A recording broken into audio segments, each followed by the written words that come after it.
Kata Anda Bu, apakah memang Israel ini benar-benar dalam tanda kutip memiliki nyali begitu untuk berperang atau untuk menyerang Iran sendiri? Karena kalau kita lihat sebetulnya Iran juga memiliki kekuatan, Bu Susi. Ya, dia memblackmail Amerika Serikat. Kalian harus selalu membantu kami, karena kalau tidak politisi Anda akan kalah. Jadi Netanyahu bisa baca itu. Ini seminggu sebelum pemilu kok. Jadi sebetulnya satu-satunya jalan adalah Amerika Serikat bebas dari pemilu dan tokohnya menang, baru ada solusi. Nah ini kan berbahaya bagi dunia internasional.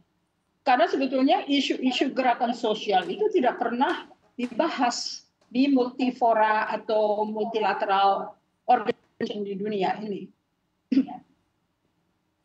Baik Bu Susi, lalu terkait dari peran kekuatan internasional ya Bu, sebut saja misalnya PBB begitu, atau juga mungkin blok-blok lain lah, entah artinya kalau kita lihat turut memperparah atau bahkan mungkin mempengaruhi langkah-langkah atau sikap-sikap dari Israel, itu sebetulnya seperti apa Bu?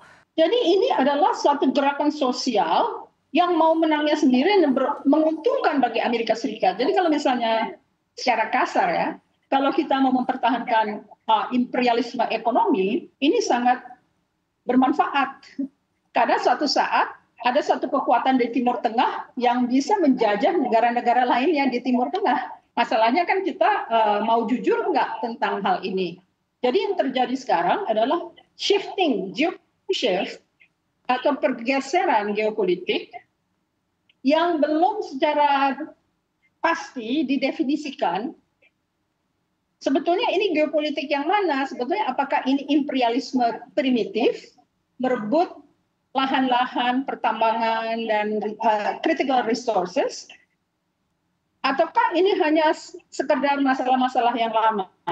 Saya kira ini bukan masalah yang lama, ini adalah masalah yang terbaru, yaitu harus mendefinisikan gerakan-gerakan sosial yang mendestabilize ekonomi internasional, karena kita semua akan menderita. Baik, karena ekonomi internasional diporak-porandakan oleh kelompok gerakan. Baik, artinya akan sangat banyak sekali dampaknya begitu ya Bu, terhadap mungkin bukan hanya apa yang diakibatkan oleh perang ini, tapi juga dampak ekonominya. Tapi mengamati kekuatan militer Iran Bu, menurut pandangan Anda Bu, sebetulnya kekuatan militer Iran seperti apa? Luar biasa. Dia menggunakan air defense system buatan Rusia yang menjam electronic message dari bom pandai, bom cerdas. Ya. Jadi dia dengan sendirinya bisa menggagalkan arahan dari smart bombs tersebut.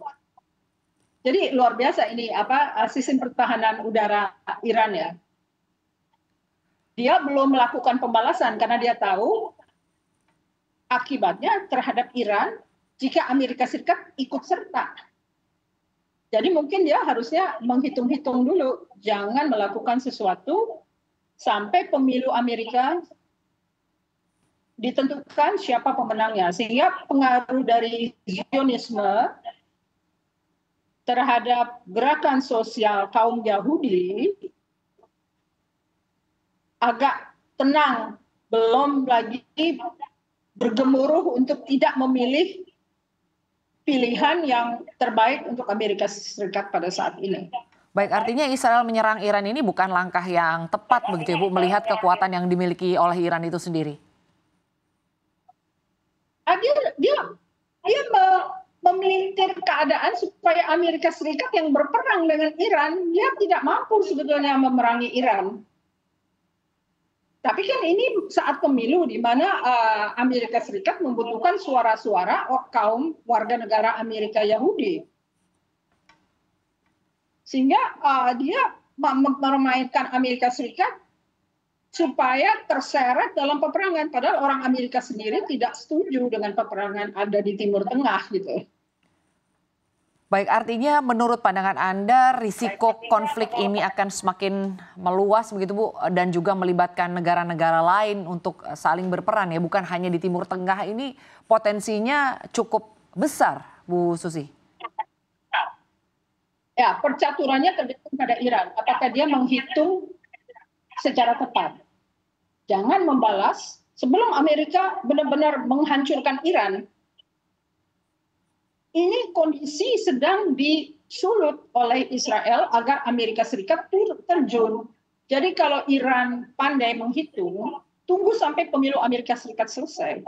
Mungkin kita persuasinya di samping persuasi mengkondem, kita juga berdiplomasi untuk meyakinkan Iran jangan menyerang balik Israel sebelum pemilu Amerika Serikat selesai. Baik. Dan mencoba diplomasi dengan negara-negara lain. Ini baru mengagetkan juga Yordania mengkondem. Tadinya kan Yordania takut karena wilayahnya akan direbut oleh Israel sebagai Transjordania. Baik, artinya negara-negara bagian lain dari Israel Raya. Baik, negara-negara tetangga sudah mulai ikut terlibat begitu ya Bu untuk mengambil keputusan.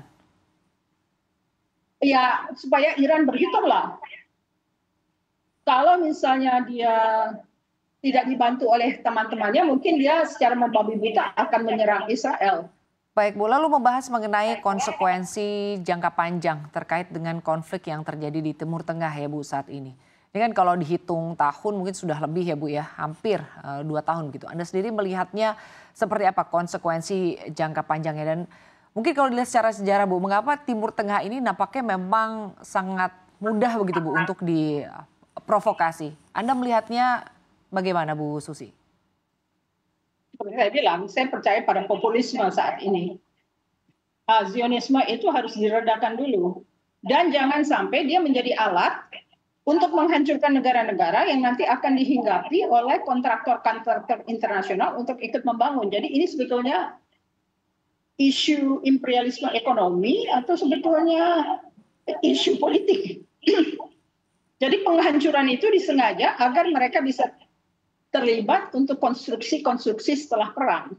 Nah, ini ya yang harus jeli melihatnya. Jadi kalau misalnya negara di di Timur Tengah sudah mulai terlibat berbicara, mungkin Iran agak tenang sedikit, tunggu sampai seminggu lagi pemilu Amerika itu akan menentukan siapa yang, kalau tidak ya pasti diserang.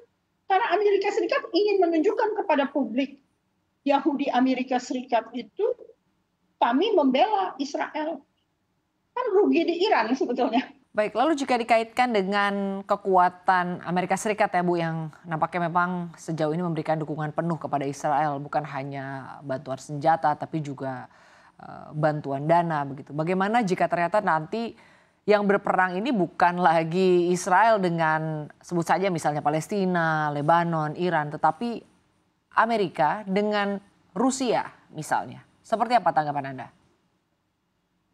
Ya pasti Rusia membantu Iran karena mereka selalu bekerja sama ya, terutama dalam perang Ukraina ya.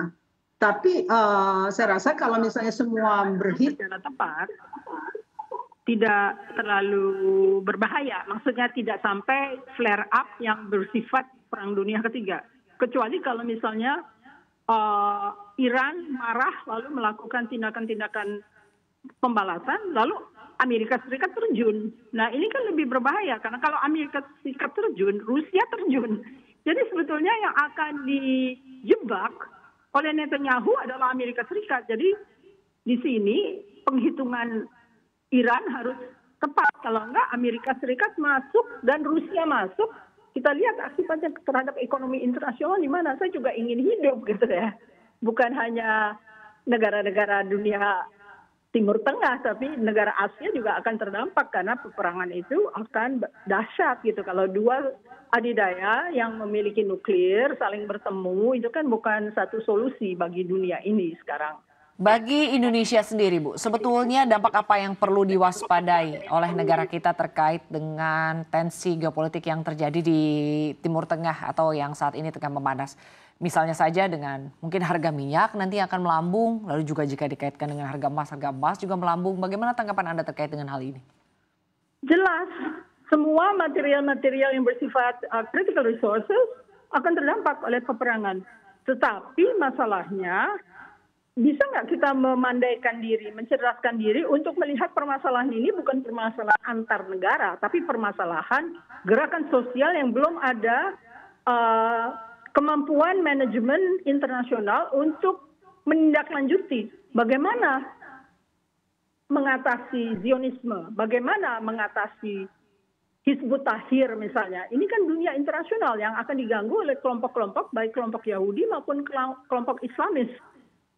Jadi sebetulnya bukan peperangan agama, tapi peperangan yang akan memicu negara-negara untuk saling berhadapan. Dan ini karena kepentingan Netanyahu sendiri, yaitu kepentingan untuk tidak dipenjara. Dia menggerakkan Zionisme dan mengasosiasikan Zionisme itu sebagai Yahudi. Padahal pendiri Zionisme itu ateis, bukan Yahudi. Dan perlakuan-perlakuannya itu bertentangan dengan ajaran agama Yahudi, yaitu tidak boleh membunuh, tidak boleh menghancurkan, dan sebagainya. Jadi sebetulnya kalau Indonesia mau waspada, coba berdiplomasi menegaskan kepada negara-negara yang terlibat untuk memahami gerakan sosial ini harus di-manage, harus dikelola agar tidak menjadi pertarungan internasional yang akan menghabisi seluruh masyarakat di dunia ini. Kalau udah nuklir kan kita nggak bisa menghindarkan ya. Baik.